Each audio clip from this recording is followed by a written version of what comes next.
திராவிட model என்று சொல்லிக் கொண்டிருக்கின்ற முதலமைச்சர் ஸ்டாலின் அவர்களே, இந்த சமுதாயம் பாவப்பட்ட சமுதாயம். படிப்பறிவு அந்த அளவுக்கு இல்ல. கூலியாக குடிசையில வாழ்ந்து கொண்டு, அதிக குடிசை எங்க இருக்குது? வட தமிழ்நாட்டில் இருக்கு.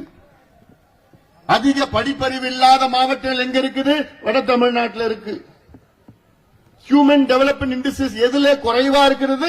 வட தமிழ்நாட்டில் இருக்குது. தனிநபர் வருமானம் எங்கே குறைவா இருக்கிறது? தமிழ்நாட்டில் இருக்கு. அதிக குடிசைகள் உள்ள மாவட்டங்கள் எங்க இருக்கிறது? தமிழ்நாட்டில் இருக்கு, வட தமிழ்நாட்டில் இருக்கு. அதிக மது விற்பனை எங்க இருக்குன்னா அதுவும் வட தமிழ்நாட்டில் தான் இருக்கு. இது ஒரு பெரிய சூழ்ச்சி. இந்த திராவிட கட்சிகள் இந்த பெரிய சமுதாயம் வளரக்கூடாது, இவர்கள் ஓட்டு மட்டும் வாக்கு வங்கியாக பயன்படுத்துகின்ற திராவிட கட்சிகள், குறிப்பாக திமுக, இவங்க படிச்சுட்டு முன்னுக்கு வந்துட்டாங்கன்னா அவங்களுக்கு ஓட்டு போட மாட்டாங்க. அந்த சூழ்ச்சி தான் இது. சூழ்ச்சி கலைஞர் பிஹெச்டி எல்லாம் பண்ணி வச்சுட்டார். ஸ்டாலின் அவருக்கு அந்த அளவுக்கு தெரியல. ஆனாலும் அவர் சுத்தி இருக்கிற 4-5 வியாபாரிகள் இருக்கிறாங்க. யாரு? அமைச்சர் என்ற பெயர்ல வியாபாரிகள் இருக்கின்றார்கள். ஆக எங்களுடைய கோரிக்கை என்ன? உச்சநீதிமன்றம் இங்க இருக்கின்ற மிக மிக மிக பின்தங்கிய சமுதாய வன்னியர்களுக்கு உள் ஒதுக்கீடு கொடுக்கலாம் என்று தீர்ப்பளித்திருக்கிறது. அதுல என்ன சொல்லியிருக்கிறாங்க உச்சநீதிமன்றம்? தரவுகளை சேகரித்து, டேட்டா சேகரித்து கொடுங்க. அந்த உச்சநீதிமன்ற தீர்ப்புல அதை தெளிவாக சொல்லியிருக்கிறார்கள். என்ன? தணிக்காச்சலம் ஆணையம், அதாவது இதுக்கு முன்பு இருந்த தணிக்காச்சலம் நீதியரசு தணிக்காச்சலம் ஆணையம் ஒரு பரிந்துரை கொடுத்திருக்கிறது. தணிக்காச்சலம் ஆணையம்னா மிகவும் பிற்படுத்தப்பட்ட ஆணையம், பேக்வர்ட் கிளாஸ் கமிஷன், பிற்படுத்தப்பட்ட ஆணையம். அது ஒரு பரிந்துரை கொடுத்திருக்கிறது. அந்த பரிந்துரையில வன்னியர்களுடைய எண்ணிக்கை மட்டும்தான் இருக்கிறது. வன்னியர்களுடைய சமூக பின்தங்கிய நிலை அந்த பரிந்துரையில இல்ல. அதனால நீங்க என்ன செய்யணும்? தமிழக அரசு, வன்னியருடைய மக்கள் தொகை இருக்கிறது, அதை சேர்த்து வன்னியர்களுடைய சமூக பின்தங்கிய நிலை, சோசியல் பேக்வர்ட்னஸ், ரெண்டுத்தையும் சேகரிச்சு நியாயப்படுத்தி நீங்க வன்னியர்களுக்கு எவ்வளவுனா உள்ஒதுக்கீடு கொடுக்கலாம் என்று உச்சநீதிமன்றம் தெளிவாக தீர்ப்பு வழங்கியிருக்கிறது. இதன் பிறகு எத்தனையோ முறை மருத்துவர் ஐயா அவர்களும் நானும், நம் கட்சியை சார்ந்தவர்களும், கௌரவ தலைவர் போன்றவர்கள் எல்லாம் எத்தனையோ முறை முதலமைச்சரை எத்தனையோ முறை சந்தித்தோம். அதிகாரிகளை 100க்கும் மேற்பட்ட முறைகள் அதிகாரிகளை சந்தித்திருக்கின்றோம். 100க்கும் மேற்பட்ட முறை. பேக்வர்ட் கிளாஸ் கமிஷன் சேர்மனை எத்தனையோ முறை சந்திச்சோம். டிஎன்பிஎஸ்சி அங்க போய் எத்தனையோ முறை சந்திச்சோம்.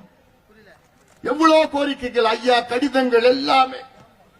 முதலமைச்சர் நான் நிச்சயமா செய்கிறேங்க, நான் பாக்குறேங்க, உறுதியா செய்கிறேங்க. சட்டமன்றத்தில் உறுதி இருக்கின்றார் முதலமைச்சர் ஸ்டாலின் அவர்கள். இவ்வளவு காலமாகியும் பிறகு இன்னைக்கு என்ன சொல்றாரு ஸ்டாலின்? இல்லைங்க, அது மத்திய அரசு தான் எடுக்கணும், கணக்கு எடுக்கணும். என்னையா கணக்கு எடுக்கணும்? என்ன கணக்கு எடுக்க போறீங்க? உச்சநீதிமன்றம் சொல்லிடுச்சு, மக்கள் தொகை கணக்கெடுப்பு இருக்குதுல்ல. நான் ஒரு கேள்வி கேட்கிறேன்.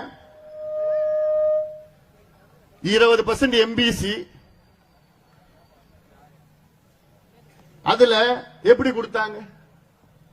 ஐயா போராடினாரு.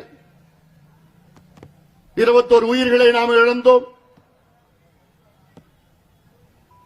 லட்சக்கணக்கான மக்கள், நம் சொந்தங்கள் சிறைக்கு சென்றார்கள். அதனால்தான் 20 விழுக்காடு வந்தது.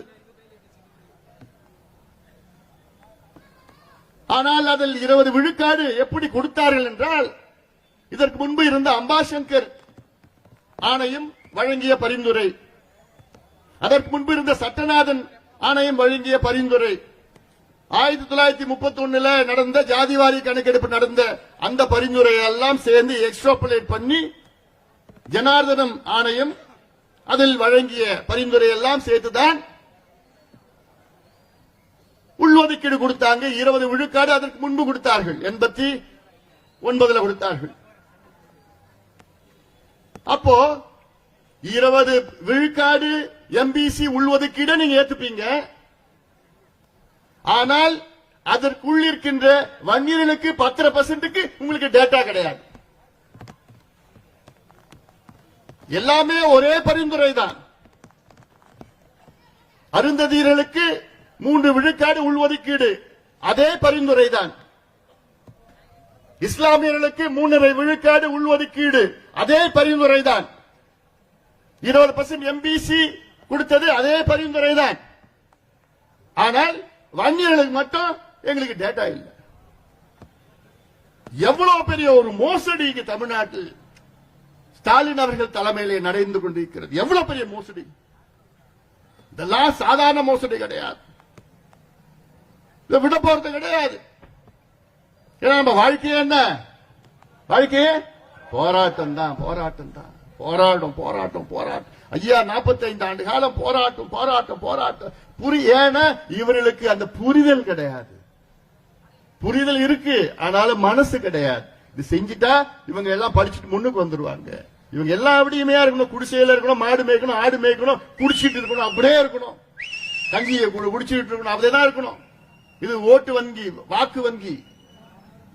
இந்த நிலையதான் இருக்கணும்னு அவங்க திமுகவுடைய சூழ்ச்சி அதை நடைமுறைப்படுத்திக் கொண்டிருக்கிறார்கள்.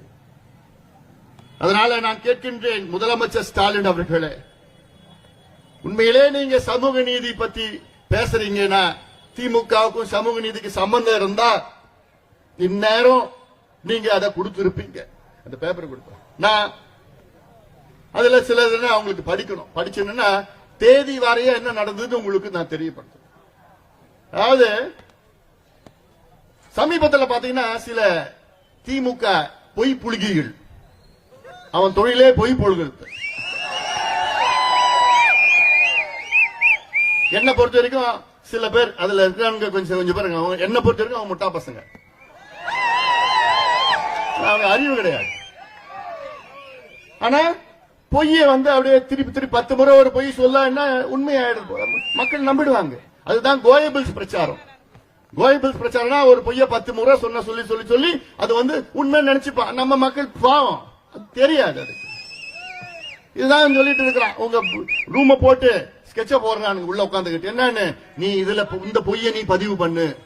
இன்னொருத்தர், நீ இந்த பொய்ய டிவியில நீ பேசுறப்போ விவாதத்தில் நீ இந்த பொய்ய பேசு. இன்னொரு இந்த பொய்ய நீ மேடையில நீ பேசு. இன்னொரு இந்த பொய்ய நீ பேஸ்புக் ட்விட்டர்ல போடுன்னு இவனுக்கு ஒரே பொய்ய எல்லா மத்தியிலையும் போட்டுட்டு இருக்கிறானுங்க. என்ன அதுல சொல்றானுங்க, உச்ச நீதிமன்றம், அதாவது நீதிமன்றமே தடை பண்ணிடுச்சு, எங்களுக்கு அதிகாரம் இல்லைன்னு ஒரு பொய்ய சொல்றான். அதுதான் நான் தெளிவா சொல்லிட்டேன். உச்ச நீதிமன்றத்துக்கு மேல யாரும் கிடையாது. அந்த உச்ச நீதிமன்றமே என்ன சொல்றாங்கன்னா, வன்னிய குல சத்திரிய மக்களுக்கு நீங்கள் உள்ஒதுக்கீடு கொடுக்கலாம், தாராளமா கொடுக்கலாம், எந்த தடையுமே இல்லைன்னு சொல்லிட்டாங்க. சொல்லி 1000 நாள் ஆயிடுச்சு.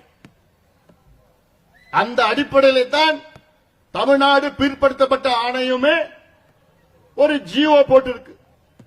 தமிழக அரசு ஒரு ஜியோ போட்டு அந்த ஆணையத்துக்கு பரிந்துரைக்காக அனுப்பி இருக்கிறது. அதை அனுப்பி கிட்டத்தட்ட 2.5 வருஷம் ஆயிடுச்சு.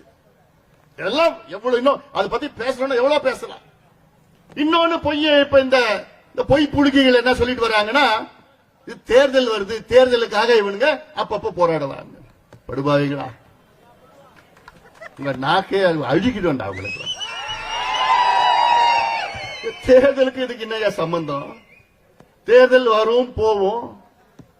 நாங்க கேட்கறது எங்க பிள்ளைகளுக்கு படிப்பு வேணையா, எங்க பிள்ளைகளுக்கு வேலை வேணையா, பொழப்பு வேணையா, வாழ்வாதாரம் வேணையா? அதுக்கும் தேர்தலுக்கு என்னையா சம்பந்தம்? உங்க கையில அதிகாரம் இருக்கு, கையெழுத்து போடணும் நீங்க. அதுதான் நாங்க கேட்கிறோம். தேர்தல்லாம் எங்களுக்கு ஒரு பெரிய ஒரு பொருட்டாயா? எங்களுக்குலாம் இந்த மக்களுடைய வளர்ச்சி தான் எங்களுக்கு வேணும். காலகாலமா அடிமையா இருக்கின்ற இந்த மக்கள் முன்னேறுவதுதான் எங்களுடைய கொள்கை, எங்களுடைய லட்சியம். இதுல நான் இப்ப மருத்துவர் ஐயா அவர்கள் 45 ஆண்டு காலம் போராட்டம், அதெல்லாம் நான் பேச ஆரம்பிச்சேன்னா அது கிட்டத்தட்ட நான் படிக்கிறது மட்டும் 3 மணி நேரம் ஆகும். இப்ப அந்த நேரம் இல்ல, மழை கொட்டிட்டு இருக்குது. ஆனாலும் இது நம்முடைய போராட்டம், நம்ம உரிமைகளுடைய போராட்டம். எவ்வளவு மழை கொட்டினாலும் சரி, என்னானாலும் சரி. அதாவது இதுக்கு முந்தைய ஆட்சி நான் குறுகிய ஒரு கடந்த 5 ஆண்டு காலத்தில் நடந்தது நான் சொல்றேன், சுருக்கமா சொல்லிடுறேன். இந்த பொய் புலிபிலாம் நீங்க எல்லாம் போய் சொல்லணும்.